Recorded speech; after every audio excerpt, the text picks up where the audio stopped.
your guides to a really great financial future. Tom and Don are talking real money. Well, like Kermit the Frog says, it's not easy being green.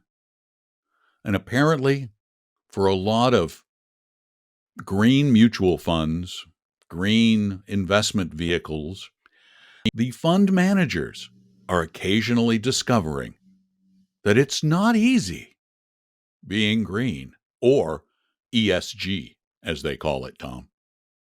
Yeah, this is an interesting topic. Thank you for joining us here on Talking Real Money, the podcast and the vlog. I'm Tom. That's Don. Wait a minute. You did the introduction? I did. Thought we'd move things around, change them up a little bit. Wow. And now I'm actually going to read something. Oh. I find this look, fascinating. He's got the glasses on. I put the glasses on. I find this fascinating. This is when he gets serious. This is not a shock to anybody who's been around this industry for a long time. But let me just read you this opening paragraph from the Wall Street Journal. It says, fund companies, those are mutual fund companies, are rebranding their out-of-fashion investment offerings as green. You know, like ESG green. Hoping to grab a portion. Environmental, social, and governance for those who are going, what in the heck is an ESG? Hoping to grab a portion of the cash pouring into sustainable products. In some cases, rebranding has been in, and here comes the surprising part, name only. For example, the American Century Fundamental Equity Fund is now the Sustainable Equity Fund. The USAA World Growth Fund is now the USAA Sustainable World Fund. And the Putnam Multi-Cap Growth, I've forgotten about Putnam. We don't hear much about him anymore. The Putnam, and that's probably why they had to rebrand, because everybody's going, oh, I forgot there was a Putnam. Multi-Cap Growth Fund is now the Putnam Sustainable Leaders Fund. And guess what? All the money was flowing out of these funds. Guess what's happened since then? Oh, 2 out of 3 have now flowing in. But here's the part that you need to pay attention to. If you want to make ESG a part of your portfolio, which we'll talk about in just a moment, but guess what these funds still own? Well, one of them has 9% of their portfolio in that highly sustainable oil company called ConocoPhillips. I love the rationale. Really? Are they now pumping green oil? They're something like that. I love the quote from the fund manager. It says ConocoPhillips was demonstrating the ability to become an ESG leader over Exxon. Oh, well, that puts you in rarefied company. I'm more green than Exxon. North Korea is a better place to live than, I guess, say Cuba or something. But all of these people, they own all of these companies that in no way could be qualified as ESG, which brings me to the point. The point is, this is a very confusing area of investing. I know you want to do the right thing. I think that's, honestly, in my heart of hearts, I think that's terrific.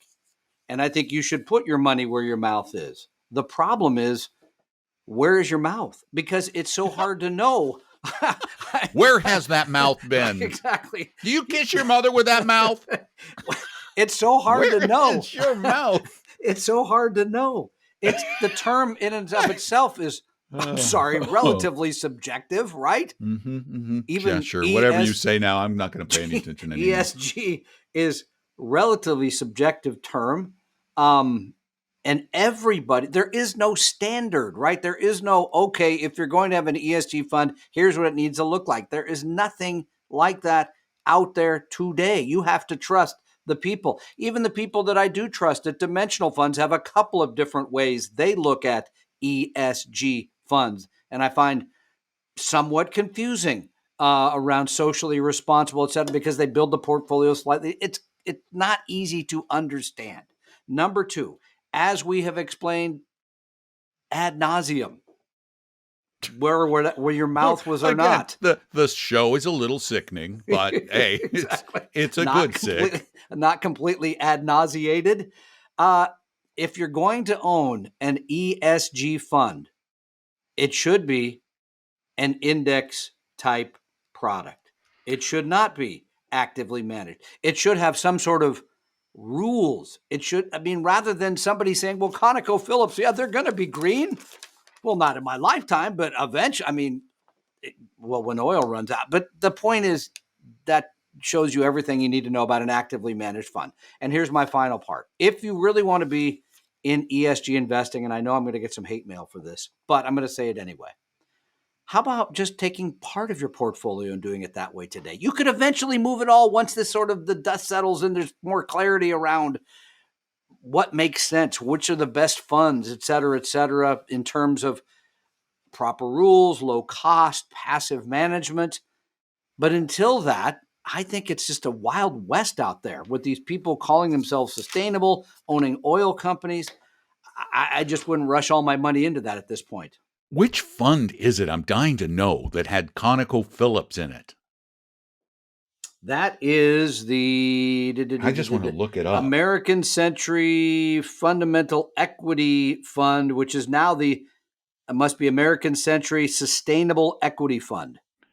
American Century Sustainable Equity Fund. Of course, it's brought in $2 billion of new money and has beat the S&P over the last 5 years.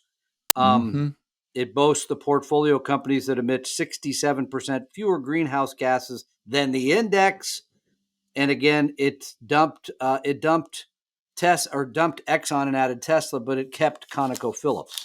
Wow, that is so strange. I find that there it is. Look at that. ConocoPhillips, 1% of the total portfolio. Which, by the way, in any portfolio is a lot of any company, but no kidding. And here's the thing. Index funds are going to cost you at most 0.3% for a sustainable index fund, at most. These funds, let's use the American Century Sustainable Equity A shares sold by stockbrokers, which is where most of you are going to get them. The fund, when you put money into it, takes out of your investment 5.75% from the get-go. They take that away. It's not yours anymore. It's theirs. Then every year they charge you 1.04% a year to manage the fund. Over one. Wow. Over one. And you get that nice exposure to ConocoPhillips. So. And you get ConocoPhillips in an ESG fund. Makes a lot of sense to me. But they're heading in the right direction. So are the cigarette companies, by the way. They're heading in the right direction. Yeah, they're selling fewer cigarettes. It's just a matter of when they get to their place. You may wait a while. Okay, we have questions. We take questions. 855-935-TALK is our phone number for questions, or you can send them in at talkingrealmoney.com. See how easy this is? Just go to talkingrealmoney.com, type your question, or you can speak it there too, and we'll answer it on future podcasts. This was a typed one. Let me grab it out of my typed file here, which is somewhere right about here. This one comes to us from Baton Rouge, or Red Stick, Louisiana. We're working the South here the last couple of days. We are. Okay. Yeah, we're going to Red Stick, which is better than Boca Raton, Florida, which is Mouth of the Rat, Florida. There's a lot of mouth references. It is. Ad nauseum. Boca Raton is rat mouth.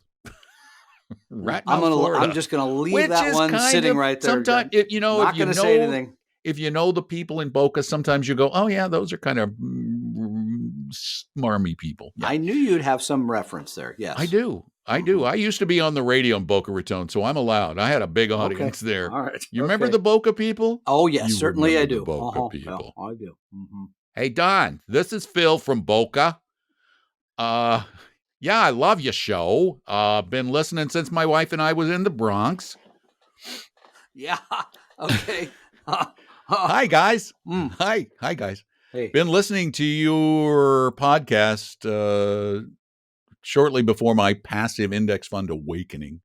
Thank you for all that you guys do and continue to do. I have a question that I believe I heard you guys touch on, but not quite go in the direction my question relates to. Okay. I am 37, live in Louisiana, but I'm moving to the great state of Texas soon. It's going to be a Lone Star. Going to be a cowboy. Scored an 82 on the risk quiz. Yeah. And have more than $1 million in investments, mainly retirement accounts. I'd like to keep working until typical retirement age. Not a light me a fire type of guy. He doesn't fire. Most of mine and my wife's assets, 80% are in retirement accounts, 2 401ks, 2 Roths, 1 traditional. But We do have non-retirement accounts, 20% 2 taxable brokerage accounts, 2 HSAs, and 2 decent ESPP accounts, and my son's 529. Wait a minute, an HSA is a retirement account. I'm going to correct you there, but okay. Yeah, actually, it kind of is. You're right. Yeah. All right. You could use it for retirement. You use it tax-free. Mm-hmm. I ditched the small portion of crypto that we had shortly before listening to your show. Oh, before? There will be shortly after. I'm sorry. Shortly after I started listening to your show. The crypto day of reckoning will come. You'll be glad you did this, I think. Yeah. I don't guarantee anything. Now, of course, now Tom does. I do. He can afford to. Exactly. I can't. I can't afford to guarantee. Good thing to know, by the way. My insurance would go through the roof if I started guaranteeing stuff. Guarantees. Oh, wait. Only thing I can guarantee is that if you go to an indexed annuity sales pitch, you're likely to get fibbed too. And a nice steak. And a nice steak. And a nice steak. Maybe you deserve if you hang around. Do you know, speaking of which, before I continue the question, Clark Howard on a recent show, on his Monday show, I think it was, did a whole segment on steak dinners. Somebody sent that to me, but I haven't had a chance to listen to it yet. So. He basically said this could be the most expensive steak you ever eat. It sounded free until it wasn't. I mean, he said in this thing that, I don't remember seeing one. I think I did once see one this long, that there are some index annuities with surrender periods as long as 15 years. Oh, well, you got to pay for that steak, man. Oh, wow. Anyway. Now, of course, we're limited with fund selections on most of these accounts, and some are pre-tax while others are post. I try to use modern portfolio theory and approximately 60-40 stock-to-bond ratio. Wait, whoa. You're 37 and you're using a 60-40? I was just, and he scored an 82 on the risk quiz. Okay, number one problem, you need to own more stocks at 37. Thank you. I agree with you. Come on. But I think that's where his question's going. Okay. So you actually need to wait. Yeah, okay. Sorry. Yeah. Hate to tell you to do that. No, you don't. No, I actually don't.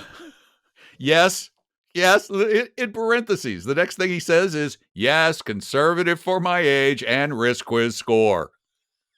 He actually said that in the next sentence. But this tends to get complicated with so many accounts. My question is, instead of splitting up each account 60-40, basically 2 funds in each account, regardless of account type,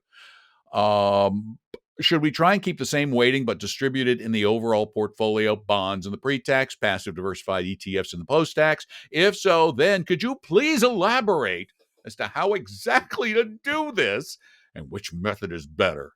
I've been trying to use Portfolio Visualizer's portfolio optimization tool to maximize Sharpe ratios and minimize maximum drawdowns, as well as their backtest portfolio tool.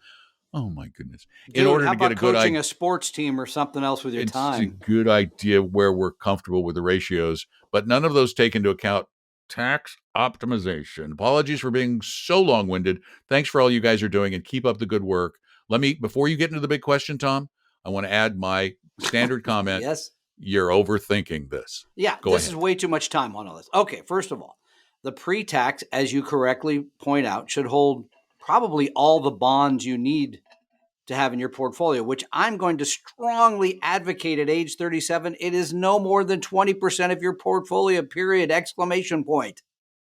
It's crazy to hold 40% of your holdings in bonds when you're 37. You're guaranteeing a return of right now of what, 2%? I mean, it's a very small number. And the fact of the matter is you took the risk quiz to determine what your risk tolerance was, and your own answers said, I can handle more risk. Yeah. Okay, so that's one. And then where to locate those? You're absolutely correct. Put those in your pre-tax savings, your 401ks, for example. Let's separate a couple of things. The 529 should not play into this at all. That should be managed. I personally, for 529s, and I'd use this, how about just the age-based product? You can buy them. There's no commissions. It's low expense. They do that for you. So however old your child is, they manage the portfolio to that age, and when they need the money, so that one comes off the table. Mm-hmm. The post-tax money, you alluded to briefly. Yes, you should use low-cost index exchange traded funds because you can trade them for free. The tax ramifications are almost nil, and you can build a great portfolio there. You can do it simply with the ones that we have on our website, or you can go get fancier if you want to spend more time on this, which apparently you do. The post-tax money, whether it's Roth or just the regular taxable account should be mostly, or I'd say maybe all stock. The fixed income's just in the pre-stock. You're way over withdrawal rates at 37. You're worried about taking your money out? Really? I mean, come on. You have no idea. You have no idea what the laws are going to look like in 30 years. You have no idea what your life is going to. I mean, if I go back to when I was 37 and look at my life today, I'd be like, what? It would not look anything similar. You are a planner, sir. You are a planner. Yeah, and that's a good thing. Yeah, it is a good thing. Back off a little bit and enjoy life a little more. Pre-tax money, you're right, should have the bonds. Post-tax should be, I'd say, 100% stocks. Use the right type of products in that post-tax account. You're right. And he asked why it's better. Why is it better? Well, for one thing, the way exchange-traded funds are built, when the people that operate the funds, they don't actually sell securities. They actually hand them off to somebody else so they don't face capital gains, which is really a wonderful thing. Now, there's some discussion about whether Congress might change that. Tax law is tax law today. So they're more tax efficient than holding a regular index mutual fund, which in and of itself is relatively tax efficient. But over the long haul, might be a little bit of a reason to own them instead of the mutual funds. There you have it. If you have a question for us, send it in. Please. At talkingrealmoney.com or call it in to 855-935-TALK, 855-935-8255. Leave a review at Apple Podcasts if you love what you hear. If you hate it, just stop listening. Really. You tired of the hate mail, are you? Do you have to complain if you don't like us? It wasn't actually your dog howling last night. It was a listener who was angry about some response you gave earlier. I know all of you insurance agents and stockbrokers. I know that you guys are behind the 1-star ratings. I get it. You don't like me. I'm sorry. No, you're not. Just don't listen. You're right, I'm not. And also, if you need some serious help, you need somebody to do a deep dive. Not actually into water. We don't do that. Do we have any divers on the? We have pretty much everything else. We got soccer players, we got basketball players, we've got, but no divers. So our runners. Deep dive is going to have to be rhetorical. Yes. We're going to rhetorically deep dive into your portfolio if you want, or we can help you start on a plan. We can help you figure out what's going wrong. We can give you a second opinion here's a really important consideration before you find yourself getting into an investment you might not like, you might regret. Or you're already in. Yeah, get another opinion on it. Yeah. Go to Vestry.com, set up an appointment with one of our advisors, free, easy, no obligation, no high-pressure sales pitch. They'll spend some time with you, help you out. If you want to be a client, if you want us to be there all the time, become a client. It's not that expensive. But we'll give you stuff for free. Just go to Vestry.com. That's it. All right. Can I have a Don McDonald radio show mug for free? Have one of those? There's only like 10 left in the world. 10 in the entire world? Yeah. I think I still have one at home. I'm hoarding those for when they really get valuable. You're waiting. It can be like Bitcoin. I'm waiting until it's 200,000. I'm going to sell that. I mean, come on. They have a Disney logo. I know. They're pretty cool. How many people are able to get a logo from Disney on their stuff? Not many. No, that's so true. This is not only a Don McDonald collectible. It is a Disney collectible. Oh, now people are going to write us, please, can I have one? Give me a mug. All right. I'll tell you what, if you become a client, I'll get you a Vestry mug. How's that sound? Oh, which was designed by Don McDonald. Yes. And people love them because of the size. They're very easy big to use. Yeah, they're big. They're big. I think we're done. Can we go now? We kind of veered there, but we're back. Can we go now? We could go. Can we? Are Absolutely. You sure? Yeah. Okay. Thanks for being there. We'll talk to you soon. I'm Don McDonald, as he mentioned earlier. He is Tom Cock, and we practically live our lives talking real money. We hope you realize that the information provided on Talking Real Money is for educational and hopefully enjoyable purposes only. Providing personalized financial planning or investing advice takes time, so please consult with a really good fee-only fiduciary investment, tax, or legal advisor. We know a good one. Investing must always involve risk. In other words, you can and probably will lose money at times. Also, as much as you want it, no one can accurately, consistently predict the future. So past performance doesn't tell you a darn thing about what the future will bring. Unlike many other programs that say something similar, Talking Real Money is not trying to get you to buy or sell any financial products or securities. Instead, the program is provided as a public service by Vestry, a fee-only registered investment advisor. Thanks for listening, and please visit talkingrealmoney.com for more information and disclosures. Are we done now?